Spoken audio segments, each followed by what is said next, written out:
सबकी उनके पिता से तुलना करने वाला स्वयं भूल बैठा कि वो किसका पुत्र है।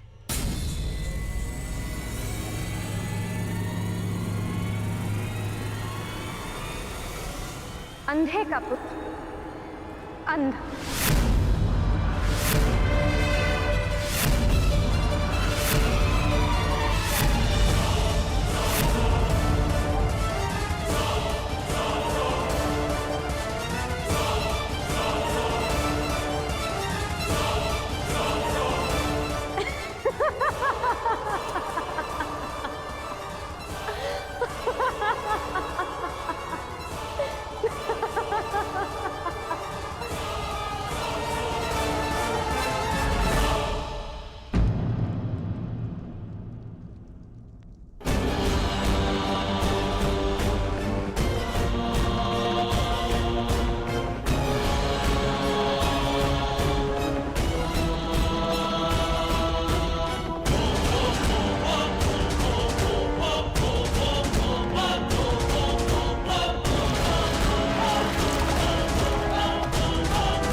मित्र मेरी बात सुनो, मित्र मेरी बात सुनो, मित्र मित्र बात सुनो, मित्र बात सुनो, मित्र मेरी बात, मित्र रुको। नहीं गण, ये रुकने का नहीं, प्रारंभ का समय है। प्रतिशोध का प्रारंभ। यद्यपि युधिष्ठिर को मैं सम्राट बनते हुए नहीं देख सकता था, फिर भी मैं आया, है ना? पर आज द्रौपदी ने मेरा अपमान कर दिया। कर मुझे अंधे का पुत्र अंधा कहा, मेरे पिता का अपमान कर दिया। इन पांडवों ने मेरा अपमान कर दिया। कर्ण, मैंने तुमसे कहा था कि मैं इन पांडवों का कभी आयत नहीं करूंगा,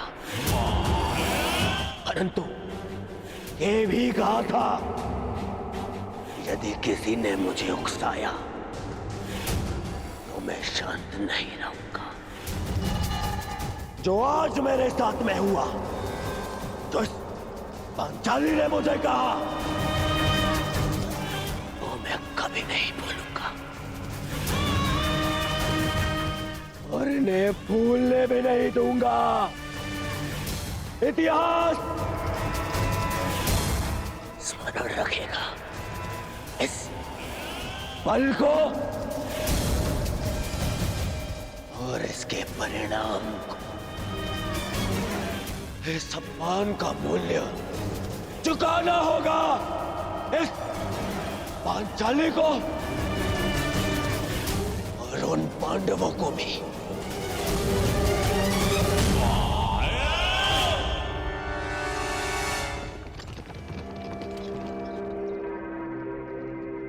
अंगराज,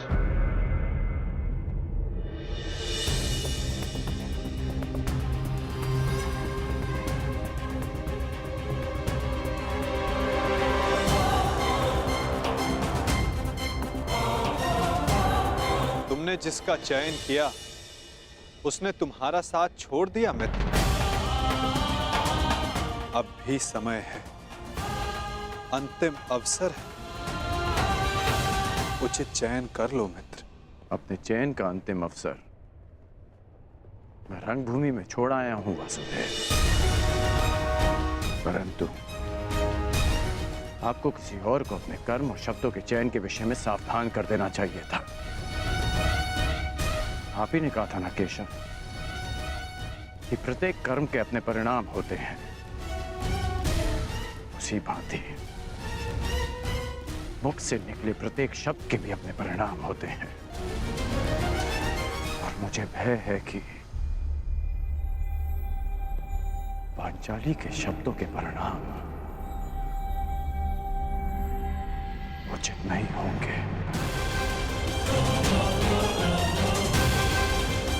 बड़ी बात।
आओ सखी।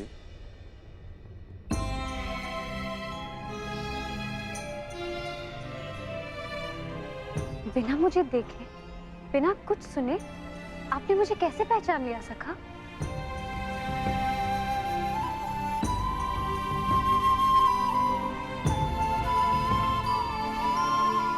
सखी सखा का संबंध ही ऐसा होता है। एक सुनकर तो परायों को पहचाना जाता है सखी। केवल मन से जिसकी मन की बात जान लो, सखा वही होता है।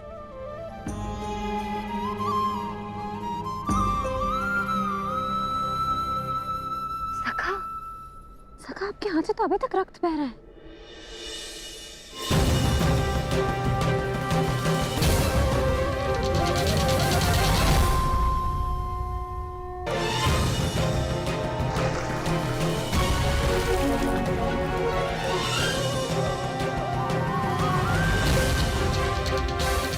हाँ सखी, कुछ घाव सरलता से नहीं भरते हैं।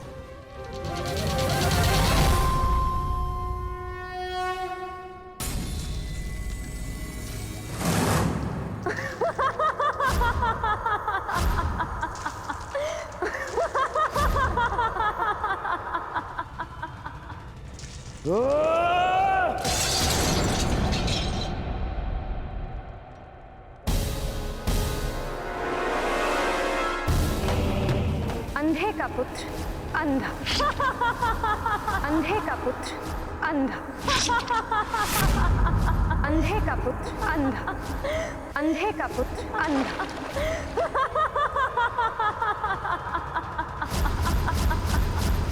ये क्या कर रहे हो तुम? हट जाओ! बाबा श्री, बाबा श्री। रुकिए ज्येष्ठ। हाथ लग जाएगा ज्येष्ठ।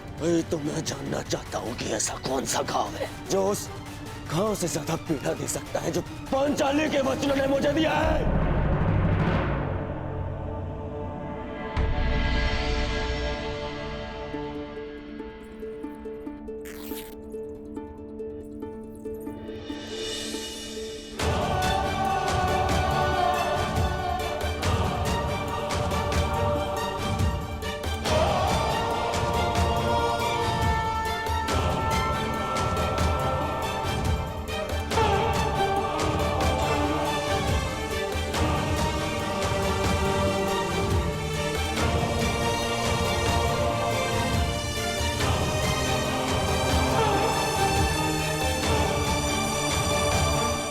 मैं जानती हूँ सखा कि आपने शिशुपाल का वध क्यों किया।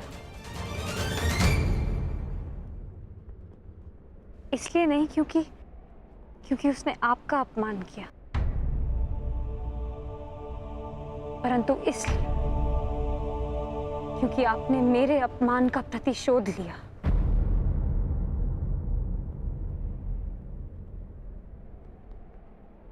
प्रतिशोध सबसे भयंकर अस्त्र है याज्ञसेनी, जो कभी ना भर जाने वाले घाव दे देता है।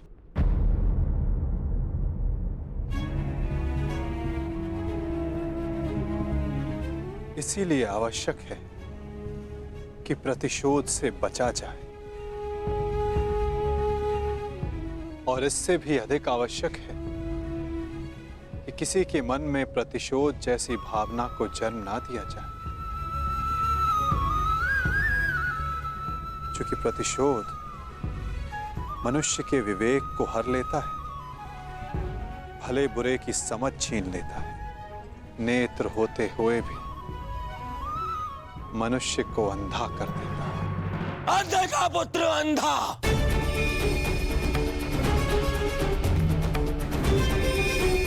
मेरे पिता का अपमान किया, मेरे,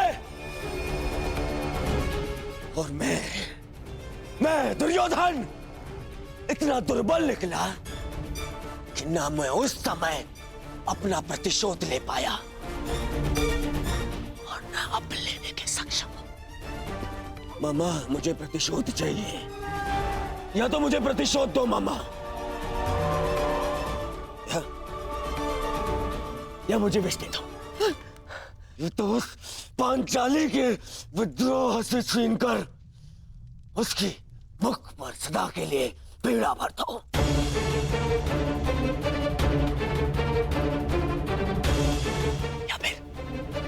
या फिर मेरी आंख और मेरे कंठ में पिघला हुआ लौह डाल दो ना। हाँ, पिघला हुआ लौह डाल दो मामा, क्योंकि मैं केवल इसलिए प्रतिशोध नहीं ले सकता कि मैं सम्राट नहीं हूं, और मेरे पिता मुझे युद्ध की आज्ञा नहीं देंगे। और इस अग्नि में जलने से अच्छा होगा कि मैं अपने चिता में अग्नि लगाऊं और उसमें कूद जाऊं।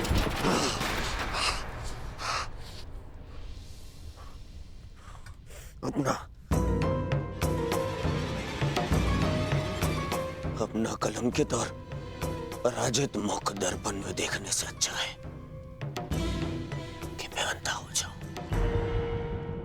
रुकिए ज्येष्ठ, मैं आपको ये नहीं करने दूंगा।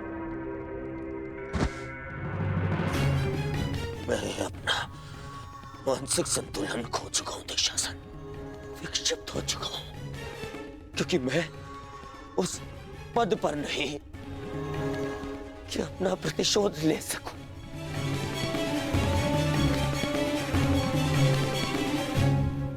और मेरे पिता जो सक्षम है, उन्हें मेरे आंसू दिखाई नहीं दे सकते। हे ईश्वर, यदि यही मेरा प्रारब्ध था तो मुझे भी जन्म लेते ही अंधा क्यों नहीं कर दिया तूने? क्यों?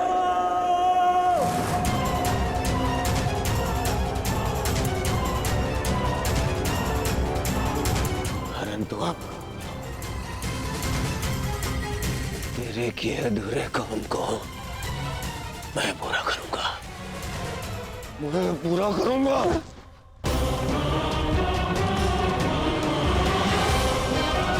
दुर्योधन, बस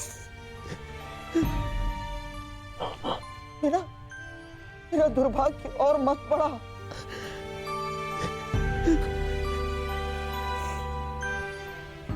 जन्मांध जीजा मिला है मुझे, और बहन ने अपनी दृष्टि पर स्वयं पट्टी बांध ली, और अब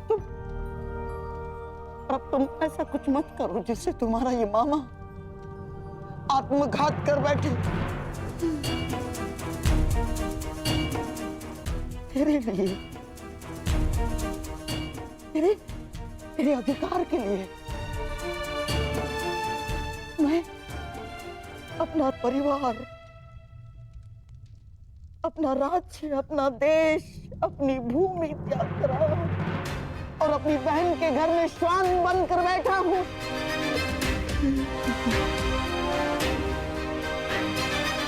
तुझे कुछ हो गया तो तेरे पास कुछ शेष नहीं बचेगा दुर्योधन।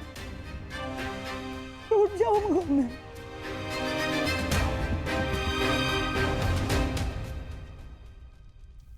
विध्वंस हो जाएगा मेरा, टूट जाऊंगा मैं। ऐसा कुछ मत करना बेबी।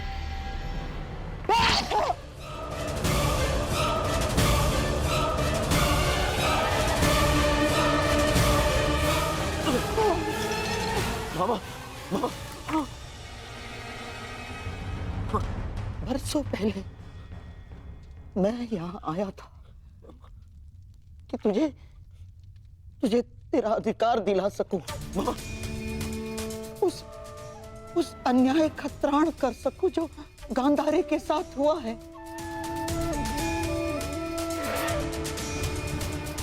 पांडवों के जाने के पश्चात मुझे ऐसा लगा था कि सब कुछ ठीक हो गया, परंतु ऐसा कुछ नहीं हुआ दुर्योधन। ये घाव भरा नहीं है अभी, हरा है, हरा। परंतु अब इस घाव का त्राण मैं पूर्ण करूंगा। परंतु आपके घाव पर पट्टे मामा। नहीं, अब इस घाव पर पट्टी तभी बंधेगी जब तेरा प्रतिशोध पूर्ण हो जाएगा। तेरा मामा होने का ऋण चुकाऊंगा मैं।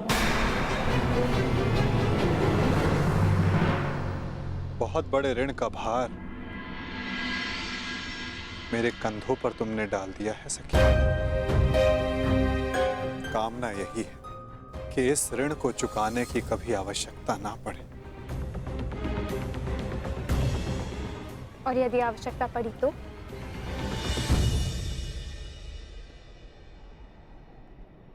तो फिर इस चीर के हर धागे का ऋण 100 गुना करके चुकाएगा तुम्हारा ये सखा।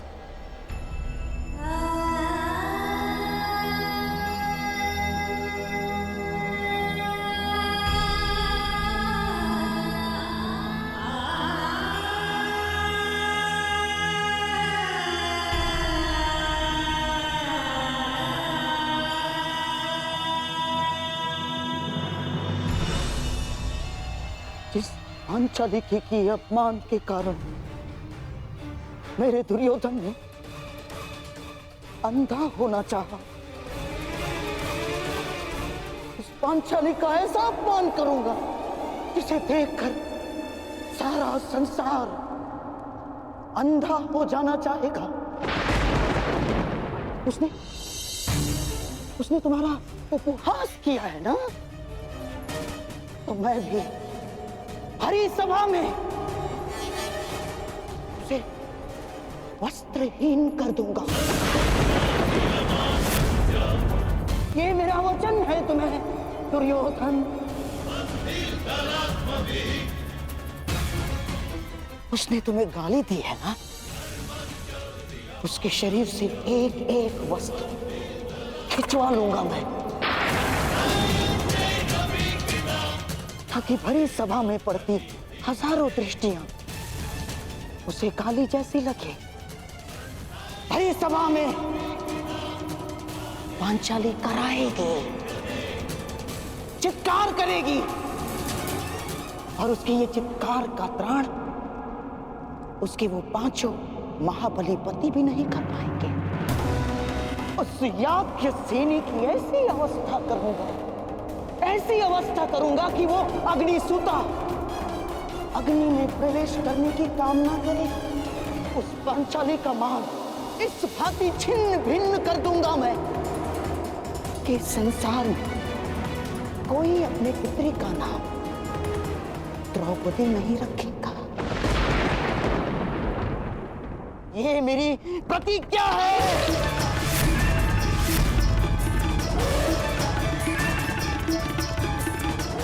कहते हैं युद्ध भूमि में बाहर वक्त इतिहास बदलता है, परंतु इस बार इतिहास बदलेगा।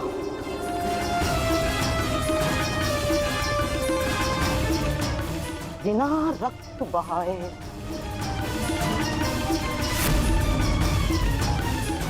और उसे बदलेंगे शकुनी के पास से। संसार की सबसे बड़ी विजय युद्ध भूमि के व्यू में नहीं, चौसर के व्यू में होगी। चौसर के